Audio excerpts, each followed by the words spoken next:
abenshi ni abantu bari gupapira, hari imyuka abantu basigaye bakorana nayo, kuko na Satani akora ibitangaza kandi Satani afite ubushobozi bwo gukorera mu mwuka nawe.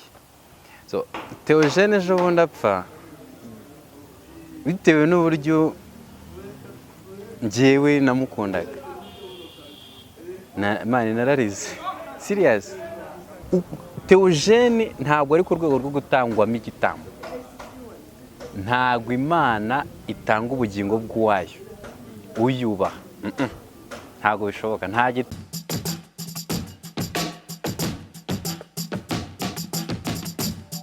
Reka nongere mbasuze kandi mbahereze ikaze mwese gukurikirana ibiganiro bya Yawe TV tubagezaho umunsi ku munsi.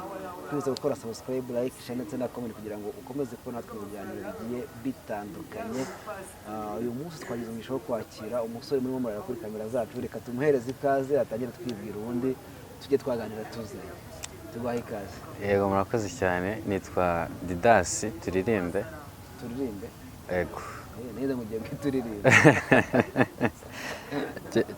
Kera najyaga mu rusengero pasiteri akavuga wenda ati reka turirimbe, yagera kuri turirimbe nkumva ni njye wagiye kuba mvugishije. Agira ngo araguhamagaye. Anyway nitwa Didas Turirimbe.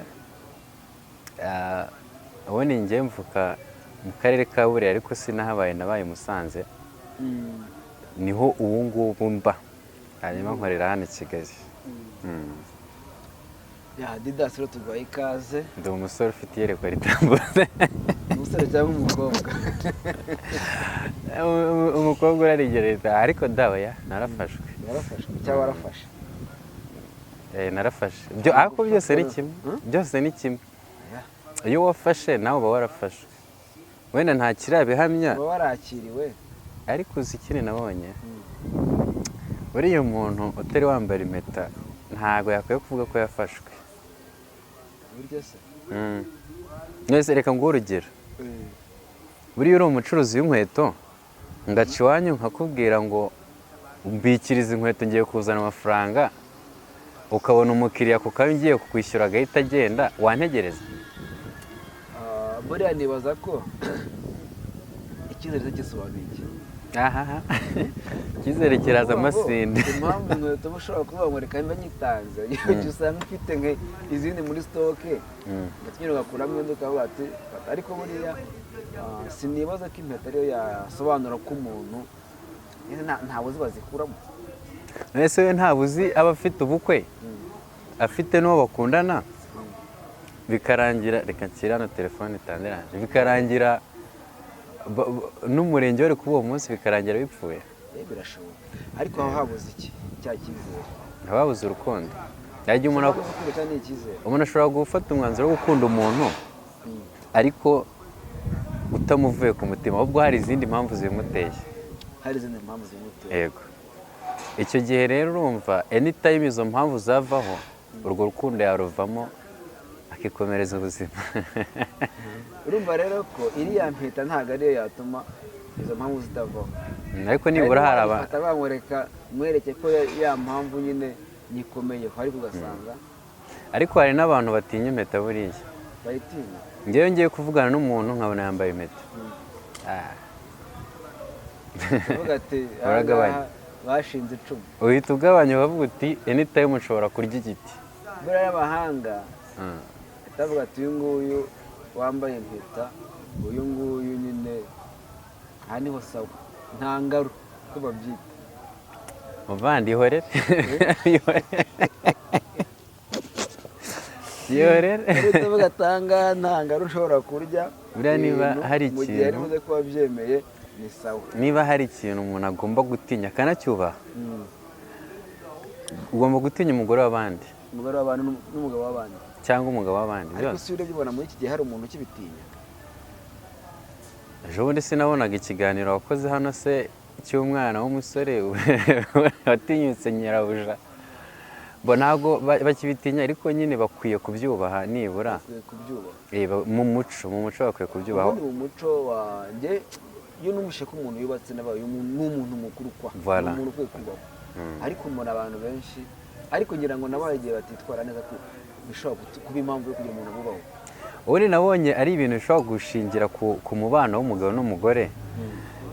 Igihe narebaga na kiriya kiganiro cyawe hari n'ikindi nakuyemo. Buriya uko umuntu ajya kure yawe mwari mufitanye umubano ugenda ugabanyuka. Mbese kugira ngo ube hafi y'umuntu wawe nyine tu.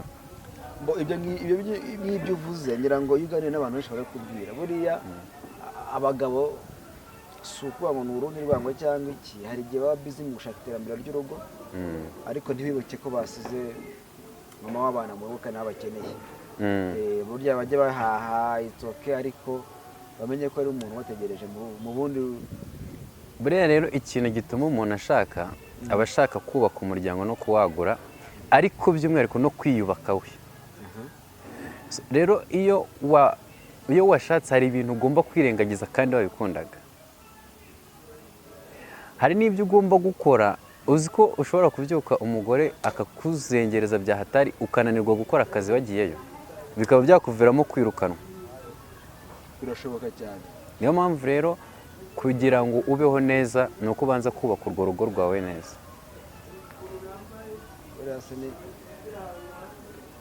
Niwo mwanzuro twashyiraho. Banza urebe umudamu wawe uko mubanye. Hari n'abayobozi babana n'abagore babo nabi. Njyewe ndi nk'umuyobozi mukuru sinaguha inshingano utabanye neza n'iwawe kuko byica akazi. Ese wabwirwa n'iki ko nyine zifite uko zubakwa? Yego ko ntabwo uzi icyo bita inshuti z'umuryango. Inshuti z'umuryango ni babandi baganyirwa. Donc niba njyewe na madamu twagiranye ikibazo ngo hari inshuti y'umuryango wacu igiza kutugira inama, ibizi byinshi. Ahubwo abantu bafite inshuti z'umuryango ni akazi kanyu. Ko mbona ukiri umwana nta n'ubwo urashyira ya mpeta mu ngani nk'ibyo ubizi ute? Bro reka mubwire, njyewe nabayeho nk'imfubyi mfite ababyeyi, sibyo? Njyewe nabayeho ubuzima butangaje mani.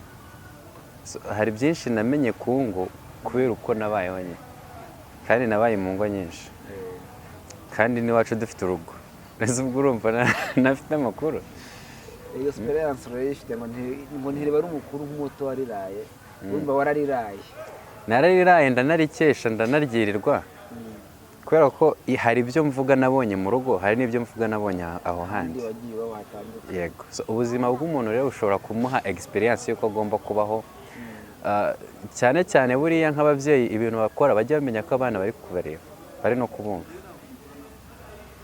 Hari igihe usanga umuntu afite nk'abana akavuga ati buriya aracyari muto, ibi ntabibona, ibi ntabyumva.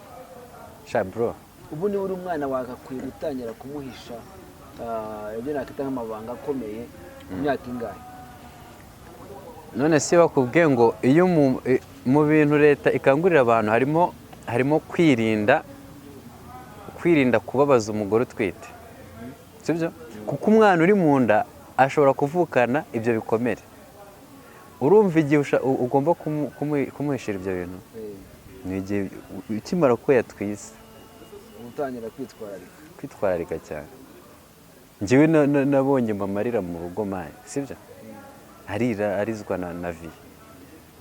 Siri ubwo buzima ndabuzi, ibyo nakubwiraga ndabizi. Abagabo bite ku ngo ariko nanone birinde ingaruka zishobora kuza ku bana.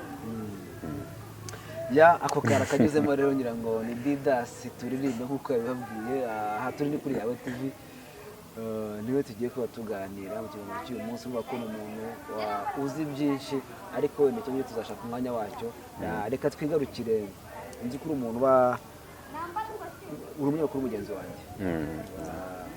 Umuntu tukibutsa aho ukora, nababwira uko umuntu ahagera kugira ngo muze mubasha kubana. Ubundi twinjira muri topic yacu uyu munsi. Nkora kuri BTV. Abantu bafite ama Star Time ni kuri chaîne y'124. Ku bantu bafite turiya antene dutoya ariko abafite antene y'ibisahane badukurikira cyane cyane kuri 776 kuri Star Time. Rwose baradukurikirana. Nkora ikiganiro cyitwa Inkomezabugingo. Nakira amakorali, nkakira abahanzi ariko baririmba gospel. Gusa n'undi muntu wa muri Sekira nawe buriya abazi hari amakuru aba afite kuri gospel. So bose turabakira rero mu kiganiro cyanjye kuwa gatanu no kuwa gatandatu mu kanya hari abantu ngiye kujya kwakira, ariko no kuwa mbere no kuwa gatatu nabwo ndakora.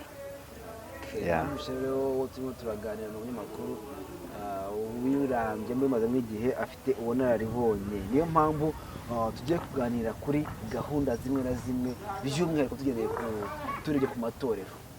Amatorero y'iki gihe ubona ameze ate, cyangwa se abanyateri n'abakristo bayo? Amatorero muri iyi minsi rero ugiye kuyavuga ntabwo wabona uko uyavuga. Hari abagerageza ugendanye n'igihe turimo na viziyo turimo, ariko ahandi ukabona mbikubwiye ngo ikimana nyine amatorero turimo ni just ni business tu, ariko reka tubyita amadini kuko itorero ni irya Kristo. Itorero ni irya umuntu wese wakiriye Yesu akamwizera nk'umwami n'umukiza w'ubugingo bwe, icyo gihe aba yamaze kuba mu itorero. Ahubwo aya madini dusengamo niyo bari kumbaza ku itorero ryo sinarimenye. Ni amadini navuga nuko nyine ntabisobanukiwe cyane. Yenze kiliziya imwe kiliziya ni imwe, kwemera kumwe, batisimu imwe nibyo twemera, niyo mpamvu ariko ni ku madini tugiye kuba tuganira. Voilà, ni ukuvuga ngo rero amadini yarateshutse ku nshingano, kubera ko nk'amadini iyo aza gukora uko byagakwiye, uko Bibiliya ibivuga, uyu munsi ntabwo leta iba yikoreye umutwaro ifite. Tubihuze gute? Reka nguhe urugero rutoya. Egari iterambere ry'umukristo waryo, sibyo? Uko idini cyangwa se itorero, reka tubivuge gutyo nta kibazo, uko rigenda ritera imbere, rigira abantu benshi, rigira ibikorwa byinshi, niko umukristo yakwiye kubaho neza, sibyo? Ariko nujye kureba uzasanga aba bantu leta yirirwa yirukankaho cyane ku mihanda bikoreye udutaro, uzasanga benshi ari abakristo, kandi iyo bageze ku rusengero baratura bagatanga icya 10, ariko leta yirirwa ibirukankaho. Ubwo kubirukankaho rero leta yaragoye kuko nta kindi kintu yakora. Nujya muri Bibiliya urasanga akamaro k'ituro ngo ryaraturwaga ariko rikaba ibyo kurya by'abatambyi, sibyo? Rigatunga abatambyi, abakozi b'Imana babaga ku rusengero. Ariko uyu munsi byarahindutse. Uyu munsi umuntu ashobora kuba umutambyi cyangwa akaba pasiteri ariko ari meya w'akarere. Bivuga ngo impamvu byabatungaga ni uko babaga ku rusengero, nta handi bajyaga. Uyu munsi rero bafite indi mirimo bakora. Ubwo iryo turo rimaze iki? Ikindi ryakoraga kwari uvuga ngo umuntu, urabona hari imvugo abantu bakunda kuvuga ngo Imana ni se w'imfubyi, ni umugabo w'abapfakazi n'abatagira kirengera. Icyo bishatse kuvuga ni uvuga ngo iryo turo ryaje mu nzu y'Imana. Niba umuntu wenda yejeje ibitoki, bafataga igitoki bakakizana mu nzu y'Imana, cyatungaga umutambyi, ariko n'umukene yagera ku rusengero yabuze icyo arya akahabonera icyo kurya. Nicyo bita ise w'imfubyi, umugabo w'abapfakazi, utunga abadafite kivurira. Ariko uyu munsi hamwe na hamwe iyo nk'umuntu azanye igitoki cyangwa ibigori ngo bahita bashyira ku isoko ry'umugisha, bakabigurira aho ngaho mu rusengero bakabijyana. Bivuze iki rero? Isoko ry'umugisha. Bivuze iki rero? Bivuze ngo ntabwo tukiri mu gihe cyo kureba ubugingo bw'abantu, kurokora ubugingo bw'abantu, ahubwo turi mu gihe cyo kureba bizinesi zacu. Donc Yesu yaravuze ngo bafashe inzu y'Imana bayigira isenga, donc bayigira isoko, bayigira iguriro. Ariko uyu munsi naho niko bimeze, inzu z'Imana zabaye iguriro.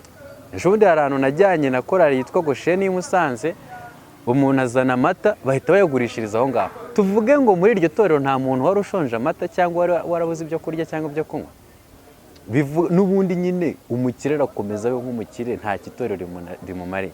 Ejo bundi naciye ahantu hari umusigiti w'abasilamu ndi gutaha, hari ku mugoroba, usanga hari abantu benshi, turahagarara tubase habaye iki, baravuga ngo barimo baratamira abakristo, ariya nabo n'abakristo bayoboke ba Islam. Sinibaza niba barazifataga baziguze cyangwa se ari nk'ibyo bavugaga, niba koko bazigenera abantu bati runaka bagahera ku batishoboye, byaba ari ikintu cyiza abantu bagakwiye kwiga. umuvandimwe reka kubwiza ukuri, aya madini yose narayamenye, na isilamu ni idini. Buriya njyewe ikintu ushobora kumbwira, isilamu hano ruguru ntifite ibigo by'amashuri, ntabwo nzi imikorere yabo, ariko se biriya bigo bigira ubuntu? Buriya hari ikintu wenda reka ntekereze nk'umuntu nanjye uri muri bizinesi, bafite ikigo cy'ishuri, bafite n'ibitaro. ntabwo nibaza ko mwarimu azaza ari umusilamu uje kwitanga agomba guhembwa. Buriya abanyarwanda, niba nzi ko uba muri media ubona ibintu byinshi, cyangwa se abantu bajya gukora ibya statisitike, abantu ibintu bifite igisanyo. Iyo wegereye umuturage uvuga ati se hano mu rugo murya kangahe, arabwira ko nta na rimwe. Tuzi ko iyo umuntu aje kukubaza gutyo aba yenda kugufasha. Dukunda gufashwa cyane, ntabwo dukunda gufasha. Nibaza ko rero ntabwo bavuga ngo kubaka ikigali cya isilamu abantu bigira ubuntu, bo harimo abishoboye bishyura. Ahubwo twakibaza ngo ese wa mwana wa runaka tuzi neza ko atishoboye, byibura hari ukuntu afashwa kugira ngo nawe yige nk'abandi, ariko ntabwo twavuga ngo bose bazigira ubuntu. Reka mpere kuri icyo cyo gufasha. Ntabwo umuntu afasha kubera ko afite byinshi byo gufasha, ahubwo umuntu afasha kubera ko afite uwo mutima. Ufite ipantaro ebyiri ushobora ufite ipantaro ebyiri ariko nta shati ufite, bivuze ngo nshobora gutanga ipantaro ariko nanjye nkeneye gufashwa ishati, bivuze ngo n'ufashwa yafasha. Hanyuma reka ngaruke kuri icyo nari mvuze, umuntu ashobora kwiga ku buntu. Ngiye kuguha urugero, ubwo urakuramo igisubizo. Reka mfate urugero kuri katolike cyangwa se ADEPR cyangwa se angirikani cyangwa n'abandi. Reka mvuge bikenze, hariya Sainte Famille hariho hoteli ya Sainte Famille na Saint Paul zirahari.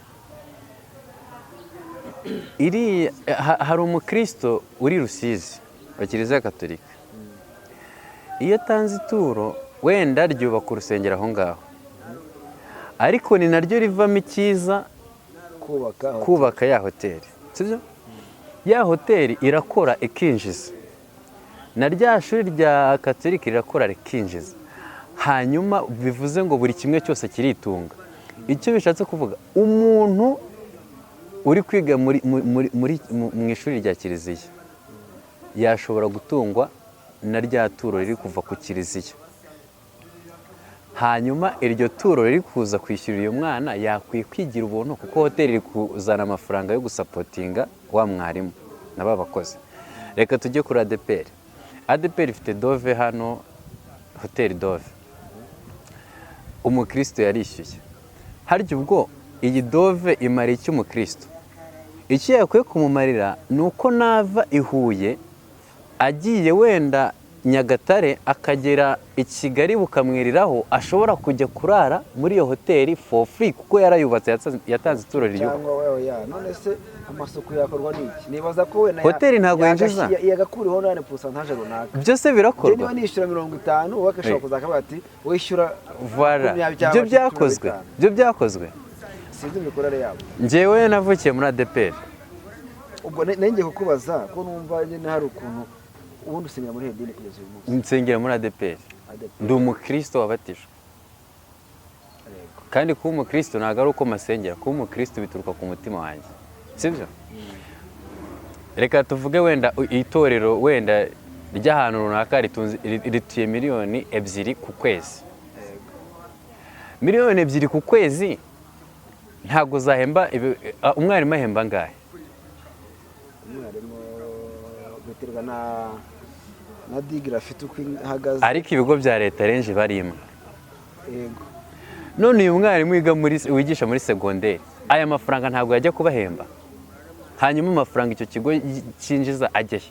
Iyo hoteli iyo yinjiza ajya ubundi? None icyo kigo cya wenda kirinjiza itoke, ariko hoteli nayo ikinjiza, n'ibitaro bya ADEPR bikinjiza, n'abaturage bagakomeza gutanga amaturo.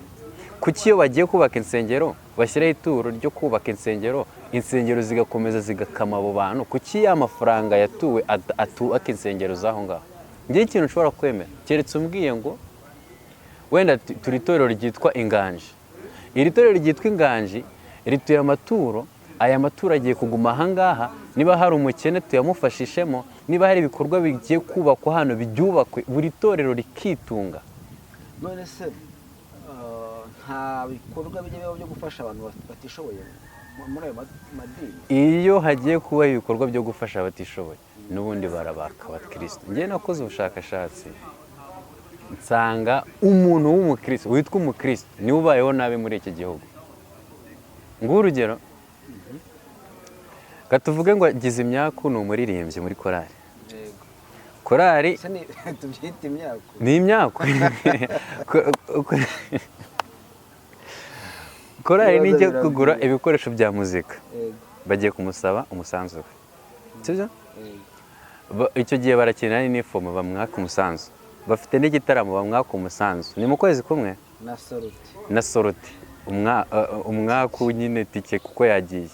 Hanyuma noneho n'itorero rimusabye ituro ry'inyubako, ituro ryo gufasha, ntibaye amaturo ari 6 n'icya 10 n'ishimwe, ntibibaye ibintu 8 agomba gukora. Hanyuma rero ageze mu mudugudu wabo, aba mu nzu yo gukodesha, si icya 9, agomba guhahira abana no kubarihira amashuri, si ibintu 11 na mituweli, si ikindi. Umwana yarwaye aramuvuza, si ikindi. Wenda afite n'inzu y'ubucuruzi akodesha kubera ko acururizamo, si ikindi agiye kwishyura. Hanyuma ajya ku bya leta, umusoro, umutekano, isuku. Harya uwo muntu abaye hateoriye, nta nyunganizi ituruka mu matorero. Tuzabaho duteze twe kubakristo? Niba ubyita ko ari bizinesi cyangwa se reka turebe byakorwa bite kugira ngo noneho ibe bizinesi yeruye, cyangwa se byakorwa gute kugira ngo bibe umurimo w'Imana gusa? Njye numva bakwiye gushyira imbaraga kugira ngo bibe umurimo w'Imana aho kugira ngo bibe bizinesi, sibyo? Kuko ntago Yesu yaziye abakire gusa, n'abakene yarabakiye. Nkwibutse ko muri Bibiliya Yesu yabonye umukecuru atuye, aravuga ngo utuye menshi nuriye, kandi niwe wari utuye make muri bose, kubera ko nitwo yari afite ariko yemera kuduhara. Njye na prefera ko aya matorero ikintu cya mbere yakora nuko dufate nka Katolike, niba Sainte Famille ituye, ayo maturo nakemura ibibazo by'aho ngaho, na Saint Paul nitura, ayo maturo akemura ibibazo by'aho ngaho, bareke kuyataransfera ngo ajye hejuru kugira uti. Aho rero nuvuga gutyo, harimo amatorero amadini azaba amakene cyane. Numva ni Sainte Famille ko bazatura, ntabwo ari ko mu cyaro hirya za Musanze bazatura. None se ugira ngo ubundi ayo iyo Musanze batuye ntazamuka z'i Kigali? Kigali cyagira Roma, ariko nyuri Kigali. Katolike reka tuyireke kubera ko itaransferi Roma, nubwo ntabyemera neza. Reka tuze kuri Anglikani. Anglikani ntiyigenga mu Rwanda, na ADEPR ntiyigenga mu Rwanda. Nuko bimeze, Anglikani yo mu Rwanda irigenga, nta hantu itaransfera hanze y'igihugu. Yewe na Katolike nubwo twabivuze gutyo ndabizi katagerayo. Na ADEPR irigenga, ntago itaransfera Swede. Hanyuma se kubera iki umuntu watuye ari Nyagasambu amaturo ayazana i Kigali, kandi Kigali nabo bafite ibikorwa byabo? Iyo Nyagasambu bagiye kubaka insengero, badakura amafaranga y'i Kigali batuye ngo bayohereze Nyagasambu ari yagiye kubaka ruriya rusengero. Byaba byiza ari uko bavuze ngo erega n'abantu bagira ishyaka ryo gutura, bakavuga ati reka duture menshi kugira ngo ibikorwa byiyongere ku rusengero rwacu. Batura make. Hari abantu batagitura. Bakumva se pasiteri azabaho gute? Ubundi se pasiteri atunzwe, nakubwiye ngo pasiteri ariko ari umucuruzi, ari umushoramari. Yivugira bihamya avuga ati nge ndiga avuga njya ni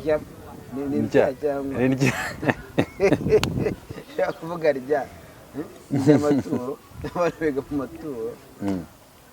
Niba se bihamya umuntu ushaka kumufata kunda, niba ushaka kura amaturo.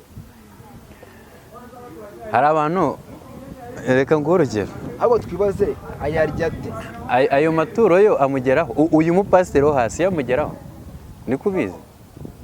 uzi ko batura ku cyumweru saa sita iteraniro rikarangira saa 8 amaturo akarara yageze aho agomba kujya. none dukora iki? uzi ko abapasiteri keretse niba barabongeje mperuka bahembwa 45. ese baranahembwa buryo? si umushahara se? ndaza kureba dokima, hari ahantu mfite imishahara bahembwa. nzi ko bahembwa n'Imana, babona abakozi b'Imana. ni abana b'Imana, ntabwo ari abakozi b'Imana. benshi bavuga ko ari abakozi b'Imana. nyine buri wese avuga uko yiyumva, niba Imana imuha umushahara ikaba itazamuha ubwami nta kibazo.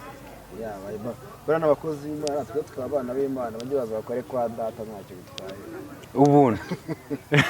njyewe ikintu mubwiye cyo, iyaba uru rusengero niba umuntu avuze uti nejeje igitoki akakizana ku rusengero, barebe umukene muri bo bakimuhe, sibyo?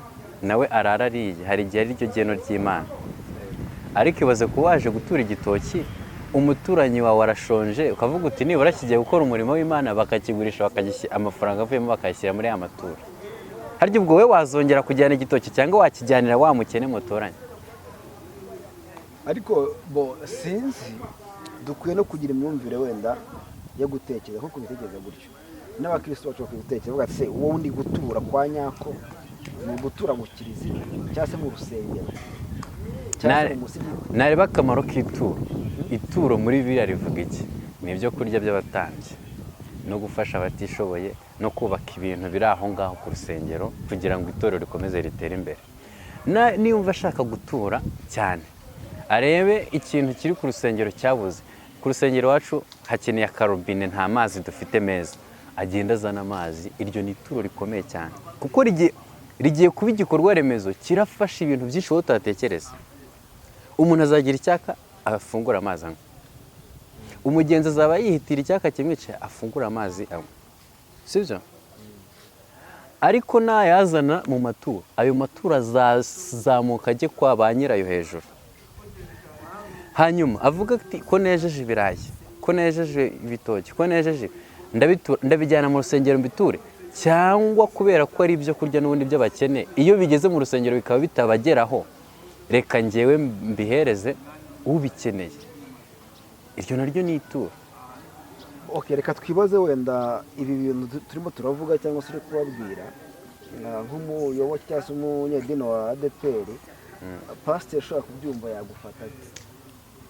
ubu se pasiteri warabiyobewe ko ari byo kuri? ahubwo ko ari uko nuko nyine sitirigitire abantu bashyizeho niyo kugira ngo babeho nabo. ariko na pasiteri arabizi, ubwo si icyo kibazo we ntakibaza. ubu ntiyibaza ko umusaruro uje kuwutanga ngo ujye mu maturo uzamuka ujya ahandi, afitemo muri bo azi ko hari umukene, donc waje no kumva ijambo ry'Imana ari gusinzira kubera ko atariye. bose ntibaba babizi. none se pasiteri uri hariya hasi, ahubwo navuga na ya 45 yabonaga ntabwo azongera kuyabona, cyangwa 80. icyo ni kimwe. ikindi umuntu ashobora kwibaza, ruriya rusengero rukeneye maintenance runaka, hakenewe isuku, hakenewe n'ibyo bavuga ngo dushyire ikintu iki n'iki bitewe n'uko gikenewe. ese nibagikuraho nako ntibikuraho ayo maturo, ntibizabura uko bikorwa kandi byakabikorwa? ubundi se byakorwaga n'ayo maturo? iyo bagiye kubikora babwira abakristo bati twateguye igikorwa iki n'iki mudushyigikire, bakongera bagakotegeza andi mafaranga yo ku ruhande yo gukora icyo gikorwa. ntabwo ari amaturo ariyo abikora. ese amaturo ubundi bamugane ko ngo ituro ry'inyubako, hari aho nagiye gusengera mbona hariho nk'ibiseke nka birenga 3 cyangwa se 4, kandi Bibiliya ivuga amaturo angahe? kandi wajya kureba ugasanga hari umuntu ubizengurutse byose, ishimwe, icya cumi, ituro ry'umutima ukunze, iry'inyubako, n'iryo gufasha abakene, n'iryo kuvuza umuntu wenda, hari n'iryo bazanye ngo ry'abanyeshuri bari ku ishuri. buriya bayabara gute bamugani kugira ngo umuntu amenye ngo iri ngiri rirakora iki rirakora iki? babara nyine buri gatebo, ni agatebo harya agaseke, icyagiye muri ako gaseke kigenerwa ibyo nyine cyateguriwe ibyanditseho. ariko mu by'ukuri abantu nyine baba abanyakuri, bareke gusha. uzi ko ari byo byatumye amadini yiyongera. umuntu aravuga ati niba muri katolika baturaya yose akagenda, kuki njyewe ntakora idini ayo ngayo agenda, akaba ari njyewe uba fayino yo kuyabona nyine, agasanga ni menshi. umurimo w'Imana ntabwo ubundi abantu bakwiye kubanza kureba iri turo kuko ntanze riragira umumaro. urumva nyuma y'ibyo byose umuntu ashobora guhita yibaza avuga ati niba wombwiye ko umuntu ashobora kuvuga ngo reka njye gushinga itorero cyangwa se idini kugira ngo ari amafaranga yose nanjye aho kugira azagenda azaze iwanjye, abo bantu twabizera bingana iki? kurumva icya mbere intention yabo ni iki? Ni business, ni business ariko ureba icyo aguha. nkawe muyoboke uragiye Reba icyo aguha. ntabwo abikora afite akarimi karyoshye. Iya, ashobora kuba afite akarimi karyoshye akaba ariko kagukiza. Ni uvuga ngo nawe nubwo aba ari business ariko akora business ashingiye kuri ya Bibiliya. N'ubundi icyo mu rusengero baguha ni ukugusomera amagambo, nawe ufite Bibiliya, sibyo? Kandi wayisoma nawe bikajyamo. We rero icyo akora ni ukuyigusomera agashyiramo twa tuntu two kuyiryoshya ukumva ni byiza ukazagaruka. Ikindi cya kabiri, buriya hari abahanga basigaye bashinga amatorero agashyiraho ka bonasi. Niba uje turaguha insimburamubyizi. bari gusenga se? Ingoda ndayazi nk'atatu aho ngaho ndangira nyabo. koko ndayazi. Abantu bari Rubavu batubwire niba mbeshya. ariko nizere ko ubyizi bataha atari nk'umuyede bataha nk'umufundi. Nese niba ugiye gusenga bakaguhereza 5 bati uzagaruka wakanga gusubirayo. Uziko ari n'abatega imodoka bakajya gusengera kugira ngo batahane umubyizi.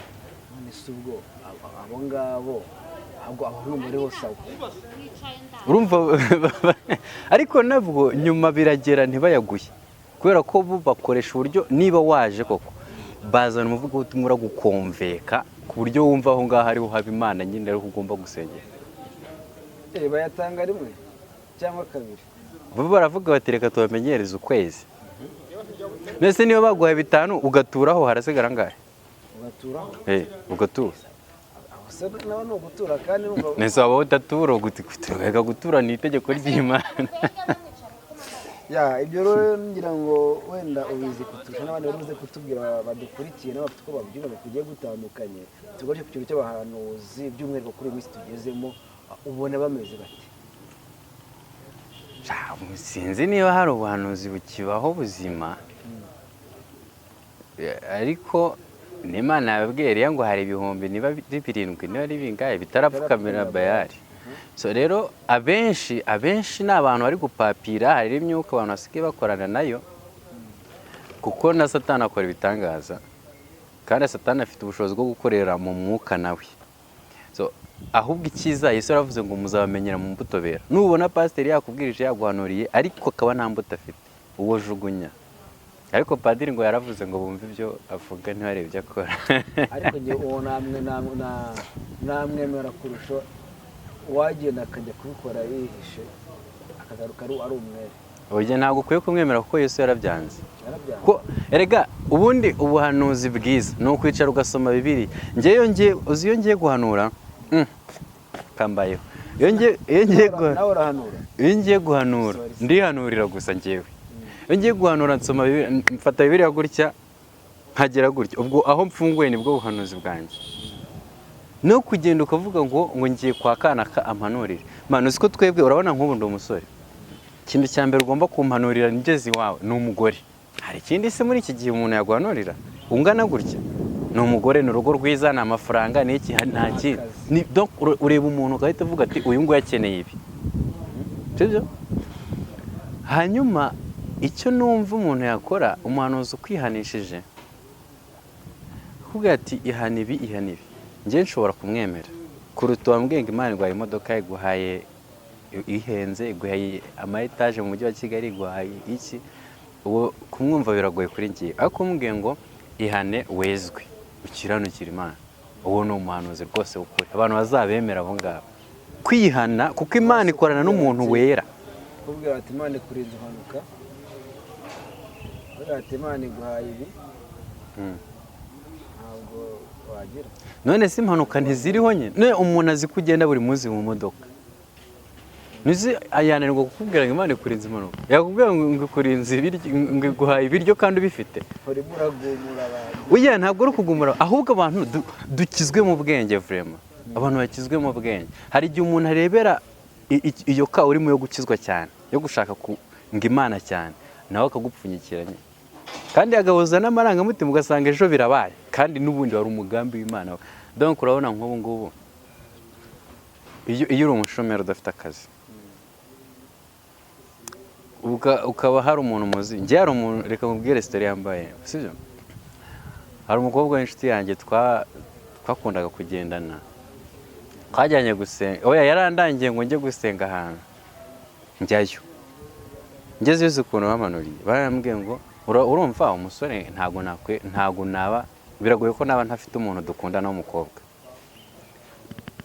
Arandeba arambwira ati hari umukobwa ufite mukundana ngo ariko si we wawe, ngo uwawe mwirirwa mugendana, avuga ibimenyetso numva ni wa wundi w'umushuti wanjye. Nawe kumbi uwo nguwo wamanuriye ni inshuti ya wa wundi hari ukuntu yabigize nawe urabyumva.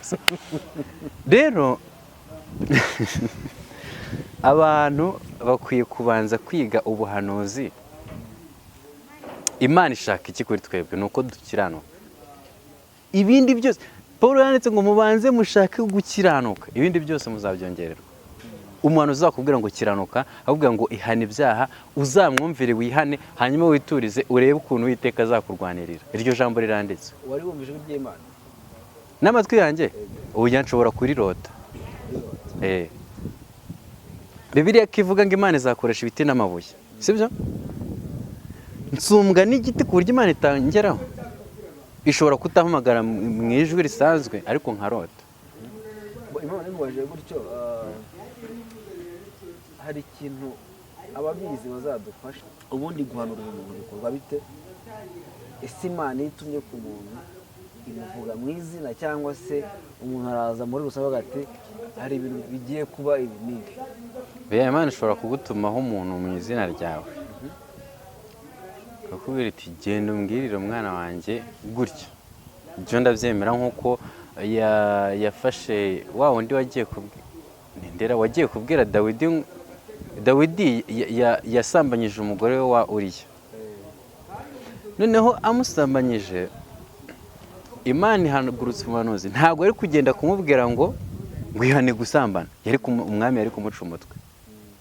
Abwira ati genda uvuge muri iyi mvugo irimo ubwenge, ubwenge. Aravuga ati rero mwami, hari umukire muri iki gihugu cyawe, afite intama nyinshi, hari n'umukene ufite agatama kamwe, yasangiraga nako, yajyaga kuryama kakihengeka bakararana nako kubera ko kari kamwe yari afite. Ngo ariko uriya mukire ufite nyinshi yagize abashyitsi, ahita ajya kwaka wa mukene ka gatama, aba ariko abagaburira. None mwami, uwo muntu akwiye iki? Dawidi aravuga ati uwo muntu niba ari mu gihugu cyanjye akwiye gupfa, ndamwica.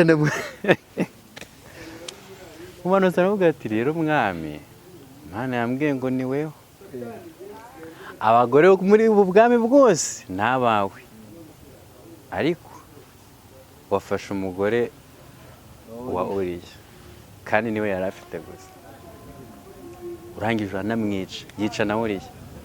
Urumva ubwenge yazanyemo. None Dawidi ko yari amaze kuvuga ngo ndamwica, uwo muntu ndamwica, nawe yahise yumva ko kakwiriye gupfa kuko nibwo yari agereye abandi, nawe yahise abona ari bwo ukwiye kugererwamo, arapfukama asaba Imana imbabazi. None muri mu masengesho uhise ubwira umuntu ngo mwihane gusambana, mani uwo muntu afite umusheri aho ngaho muri gusengera, ari kumwe na sheri we, mwihane gusambana mani.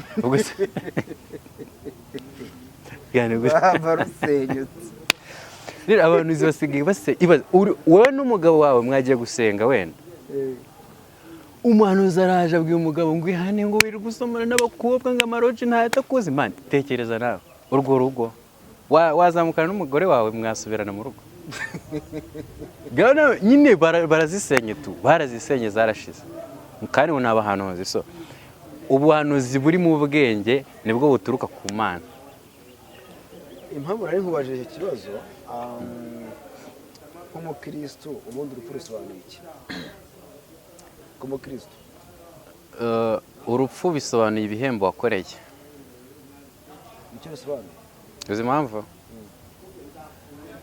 Twese ibyo dukora tuzi ko isi izarangira tugahembwa, bivuze ngo dukorera guhembwa nyine. umuntu wese akorera guhembwa, isiganwa ribaho kugira ngo umuntu aryitabira kugira ngo azahembwe.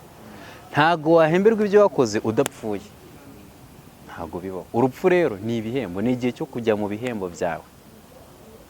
Donc ibyo waje gukora ku isi birarangiye, misiyo yawe irarangiye, ugiye guhemberwa aho ugomba guhemberwa. Njye nuko mbyumva, ni igare. Umuntu ashobora gupfa apfiriye mu mpanuka, ashobora gupfa apfiriye mu rugamba, ashobora gupfa apfiriye mu burwayi. Ni igare, urupfu ni igare ryawe rikujyana guhembwa. ngira ngo mu minsi ishize itari myinshi n'ubu turacyarira bamwe na bamwe ku rupfu rw'umupasiteri Theo. Ariko nyuma yo gupfa havuzwe ibintu byinshi, bamwe barakubwira ngo urupfu rusobanura iki ku mukiranutsi? Mane reka mubwire, sibyo? Njyewe ntago njya ndira ngo umuntu yapfuye tu. Narize rimwe sheri wanjye yapfuye, urumva?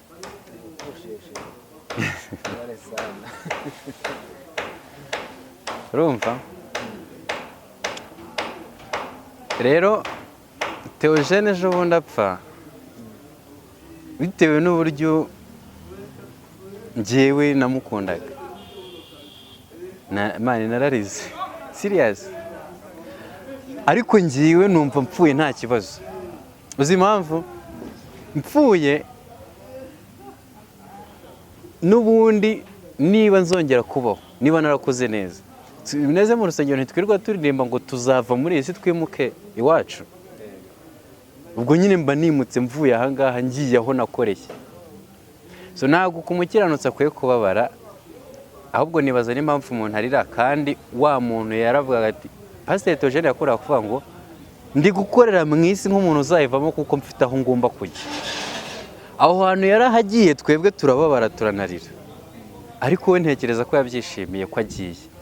Ahubwo ikibazo twebwe tubabazwa nuko hari ibyo yakoraga tutazongera kubona. Pasiteri Theogene uzi impamvu abantu benshi bababaye? Pasiteri Theogene yahombeje igihugu, sibyo? Ahombya itorero, ahombya na sosiyete y'abantu bamwumvaga.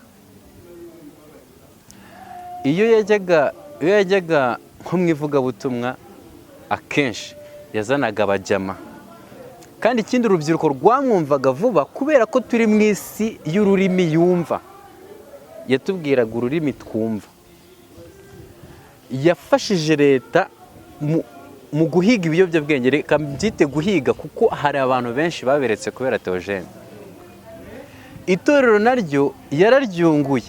Ntago mvuga ADEPR yabagamo, n'andi yakundaga kujya kwa Minyone, yakundaga kujya kwa Masengo, yakundaga amatorero yose yageragamo. Yakoze ivugabutumwa rinini, utazongera kumubona, kutazongera kubona iyo intervention ye mu gakiza no mu bindi bikorwa bya leta muri rusange. So rero urupfu rwe ni igisobanuro cyiza cyakwiye gutuma umuntu akizwa.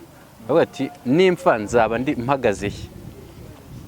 Wenda urakoze kutubwira Pasiteri wari kugira ngo nagize amahirwe ko banabishoboye kugera muri ebyiri. Ariko ni umuntu nanjye byankoze ku mutima kubera ko izo nshuro ebyiri twahuye, nashyize izo nagiye nkurikira yigisha videwo zigiye zitandukanye. Ni umuntu nabonye twahuye tugana ari umuntu usanzwe tuziranye.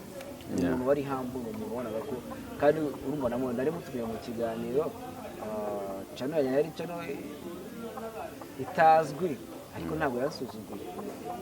Yafashe imodoka araza araparika, dukora ikiganiro, aragenda. Rero umuntu rero navuga ko yari umuntu w'ingirakamaro, kandi umuntu wari reka nkubwire. Ariko impamvu nari nkubajije gutyo, abantu dukunda guprofita rimwe na rimwe,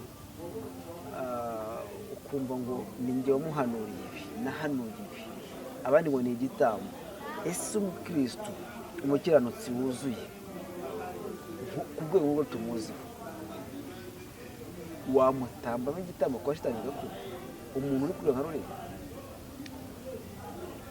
Reka ubutayu bwinshi ufite, nabuze n'undi nabibaza, ariko ubwo ugize amahirwe nkahura nawe wisobanukiwe kundusha. Ese birashoboka? mbabarira mbanze mvuga ikintu sibyo reka mbaze nshimira abanyarwanda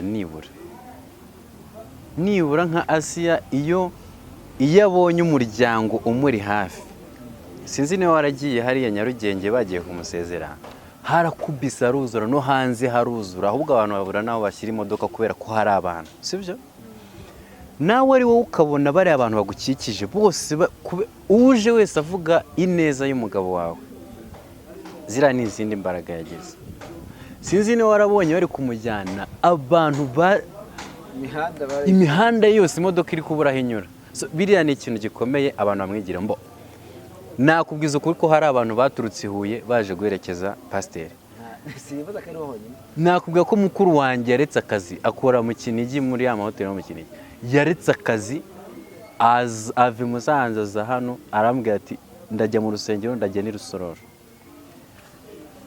ku cyo wari uvuze cy'ibitambo rero nibura nari nshaka kubanza gushimira abantu nibura kuba baratabaye mu kiganiro nakoze hari abantu banyakise nimero za Asiya kandi ntekereza ko batazinyatse kugira ngo bamuhamagare gusa uko biri kose hari ikintu bashyizeho banakomeze kubusapotinga ntabwo rero Theogene ubundi igitambo cy'abadayimoni ntabwo ari cyo gikoresho cy'Imana umuntu batamba bigakundana uwo bashoboye nyine Imana yabwiye Satani yagiye gusaba Imana tubisoma muri Bibiliya yagiye gusaba Yobu Satani yagiye mu ijuru na gastori Imana iramubaza ngo Satani uvuye Satani ati mvuye kuzerera mu isi no kwibungamo wabonye umugaragu wanjye Yobu kuntanyubaha akananyubahira Satani aravuga ati aha ko wamuhaye byose se yabura ate kukuba ndamuguhaye genda umugerageze ukora ibyo ushaka ariko ubugingo ndabukwimye kandi ubugingo nibwo batangamo igitambo none Theogene ntabwo ari ku rwego rwo gutangwamo igitambo ntabwo Imana itanga ubugingo bw'uwayo uyubaha ntabwo bishoboka nta gitambo nyine Justin za views mbonye bigeze kumubika ngo yapfuye avuga ijambo rikomeye nakunze yaravuze ngo gushaka views ntibibagize ubunyangamugayo aba bantu rero bigize abahanuzi cyane cyane ku ma YouTube birinde guprofitira kuri kayabaye ko biriya bishengura n'imitima y'abantu birinde guprofitira ku muntu ngo bashake views bazishaka aho zishakirwa ariko bareke igitambo niwe wagitambye se uwagiye kugitamba se baravuganye aravuga ngo ngiye gutamba Theogene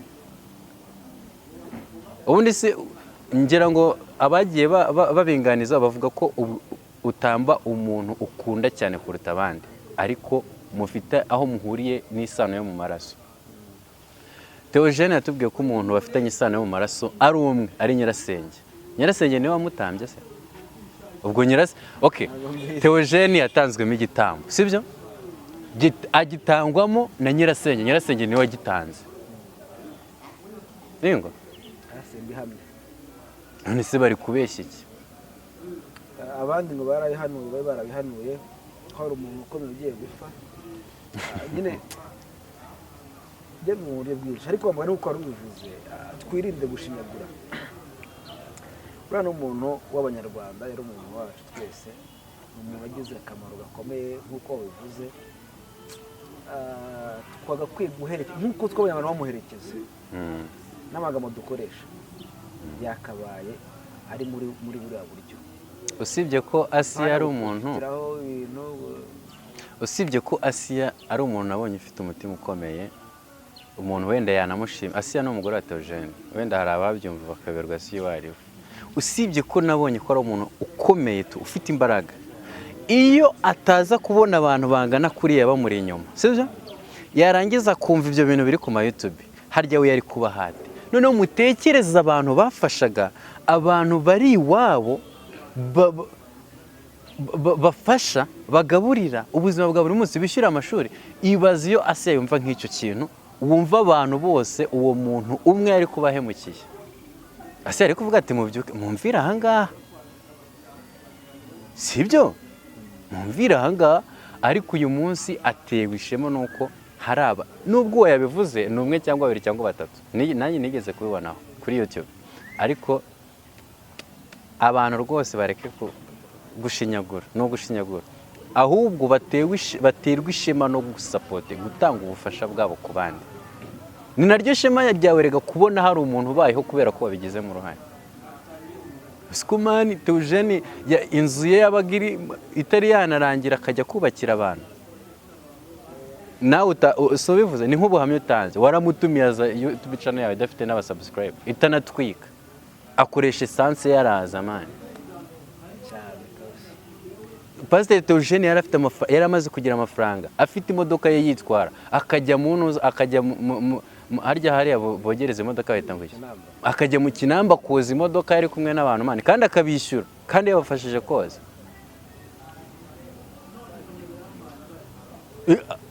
Mani, hari umuntu atubwiye ati yavaga mu rugo abwiye umugore ati ngiye guhaha, urabona abana yareraga ni benshi, ati yavaga mu rugo abwiye umugore ati ngiye guhaha, ibiryo byashize, akagarukana imbobe ebyiri, ubwo agahita ajya gusa, kandi nta biryo azanye imbobo gusa. Mani, ukumva uwo mutima uburyo umeze, uzi ko niyo yaba yarakoze ibyaha rwihishwa, reka tuvuge ngo Pastor Theogene yakoze ibyaha byinshi, yakoze ibyaha byinshi biruta ibya Sawuli. Uzi ko niyo yaba yarabikoze, Imana byonyine ishobora kumurebera imirimo yakoze ikamuha nijoro.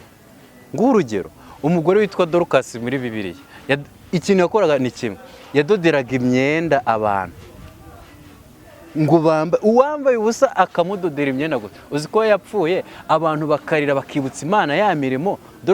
Ni Dorcas ni Tabitha? Ni Dorcas. Uzi ko abantu bibukije Imana imirimo akazuka.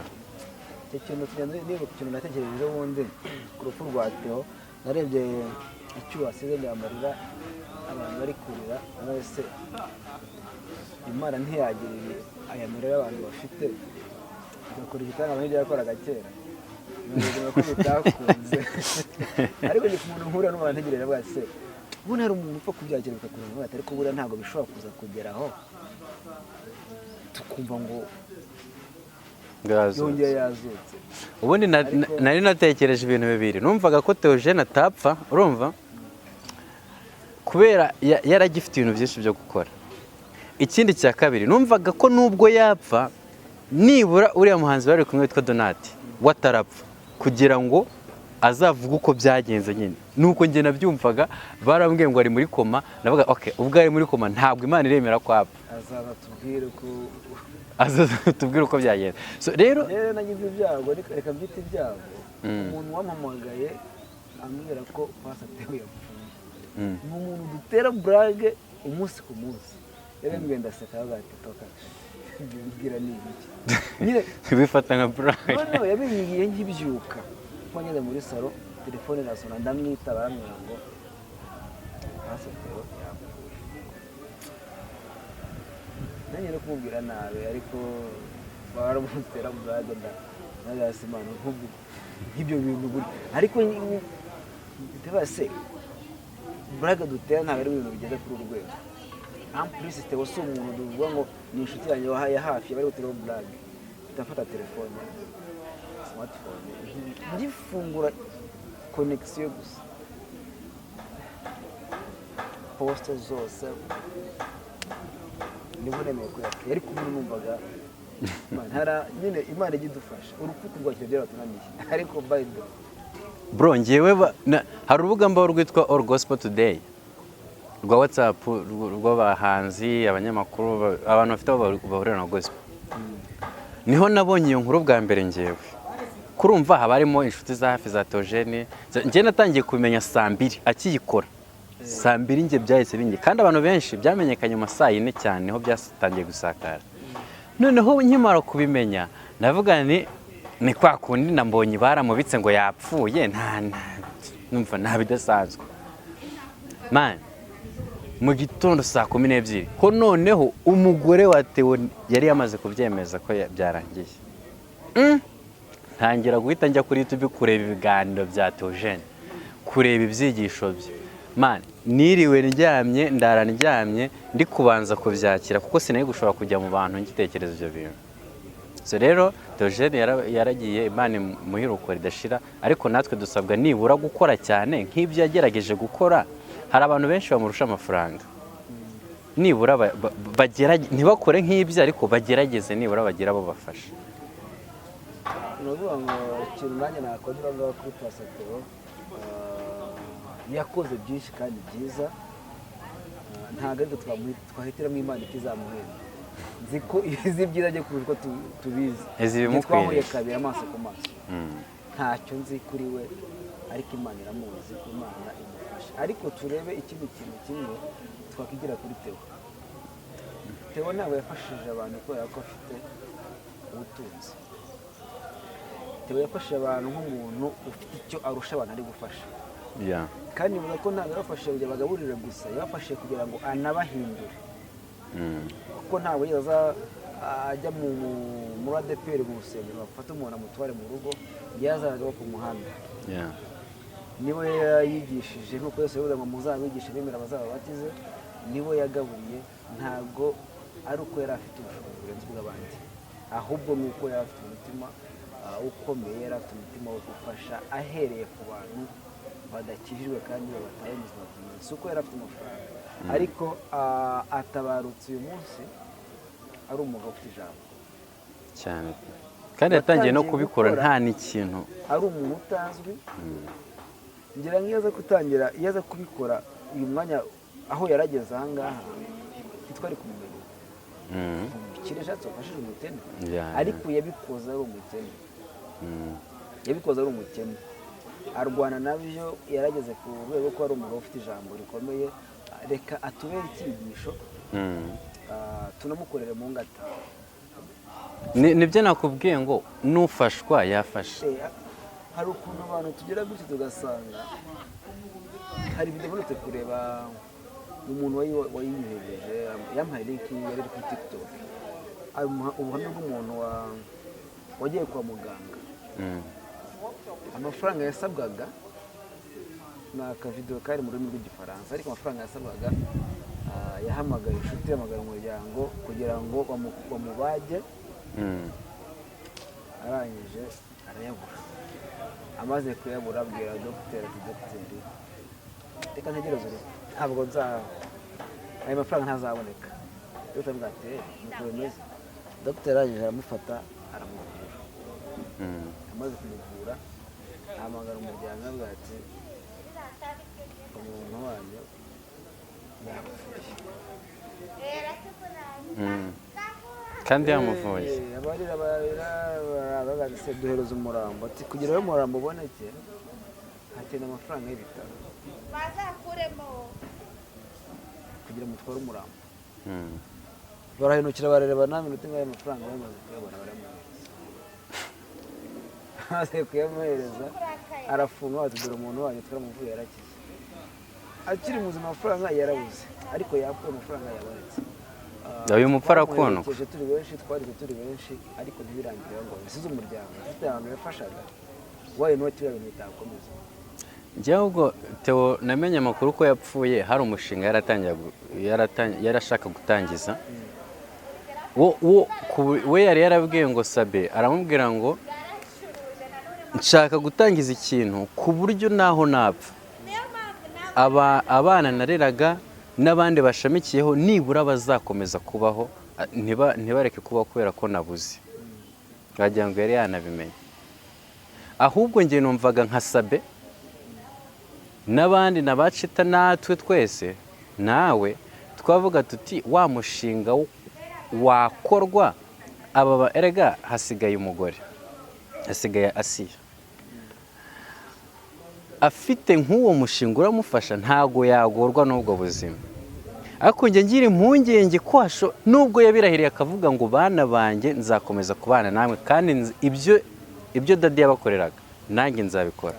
Nubwo yabirahiye kuriya, isi turimo turayizi, bishobora kwanga, ariko hari uwo mushinga nibura uri kumusapotinga, bishobora gukunda. Ahubwo abantu bakwiye kwiga ngo twakora iki kugira ngo nibura icyo Theo yatangije gikomeze, ntabe bano gusa yafashe, ahubwo n'abandi bakiri ku mihanda bagerweho n'iki kintu, kuko nicyo yifuzaga. icyo nibaza ko byanga bikunda Sabe Chita n'abantu bakuru n'abantu b'abagabo. Asiya ni umuntu nawe w'intwari yarabigaragaje cyane. N'ejo namubonye kwa Donati. urumva ko rero reka twizere kandi tubwire abantu ngo niba duhamagara tuzitabire. Umugani wawe ufashwa yafasha. Ufashwa yafasha. Ntawamenya geste nto ishobora kugira ikintu ikora, ishobora gusapotinga, ishobora kumutiva abandi. bareke no gutinya ngo mfiteho desa gusa. Njyewe urashaka nimero yandike munsi y'ikiganiro, nimero nzajya nyimuha nta kibazo, y'umugore wa Theogene, yaba desa yaba turuwaza yaba n'ijana ntirigenda kuri momo. Ibaze ntacyo, reka twemere miliyoni 12 z'abanyarwanda, buri wese ashyizeho ijana nangahe. Amafaranga menshi cyane. Hari n'ushobora gushyira ubuse nkawe wakohereza ari munsi y'ibihumbi 10. Ndana bikurana yarenze. Wayarenza n'abandi. Naye nkiri umukene ariko nanjye nayarenza, ariko nibura hakagira igifatika dukora, nibura na Theogene. Rega njye nemera cyane cyane imyizere y'abahindu, baravuga ngo umuntu ntagapfa ngo birangire, roho ye iba mu isanzure, anytime ishobora kugaruka ku isi igarutse mu wundi muntu. So Theogene rero ntabwo yapfuye ngo aburi, aracyahari, akeneye kubona ibyo. Buriya iyo watangije ikintu ukabona hari abantu bari kugukorera mu ngata bari kusa cya kive, kandi ntekereza ko aracyari mu mugore we, aracyari mu banyarwanda. Twese dufungura YouTube tukamubona, nta nubwo yagiye kabisa. Bidasireka rero wenda dusa n'abagana ku musozo. Twaganira ku bintu byinshi, ariko burya ku giti cyawe nk'umutumirwa cyangwa se bitewe na gahunda zawe burimo n'ibyo ukora, burya hari akaba kari ku mutima. Mu gusezera dusoza ikiganiro bati ikiri ku mutima ni iki ngiki ushobora kubwira abadukurikiye. Urakoze. Ikintu mba numva nakabwiye abantu ni ukubabwira ngo umuryango, igihugu, itorero bishingira ku mwana mutoya, kandi ababigiramo uruhare rwa mbere ni ababyeyi. Ngo uwibahetse ababwiriza wo mu mugongo. Rero abantu by'umwihariko ababyeyi biga indangagaciro, nibamara kuzimenya bazitoza abana. Urakoze cyane, reka tugushimire. Dushimira abadukurikiye kuri Yawe TV. Tubwire ngo ibiganiro nakagaruka, dusureho website yacu yitwa yawetv.com, na social media zose zishoboka ni Yawe TV. Reka mabwire ngo no gushimira umutumirwa wacu, kandi nizere ko si ubwa nyuma, n'ubwa mbere ko si ubwa nyuma, n'ubwa mbere gusa. Bizakomeza nshimire kuri inshuti nziza, mpamya ko nangutse umuntu w'ingenzi kuri njyewe. Reka rero tugushimire cyane tuvuye ku mutima. Dushimire by'umwihariko abakoze subscribe, nawe utareka twere ngo niwo mwanya kugira ngo uduhe inkunga yawe tugere kuri byinshi. Oya, nibakore subscribe kubera ko nabonye hano hantu hari ibiganiro byiza man. Hari ibiganiro byiza, ntago hari aho ugera ugasanga nyine hari ibiganiro nawe utinye kureba. Ariko reality hano bakore subscribe. Sawa, urakoze cyane, reka tugushimire.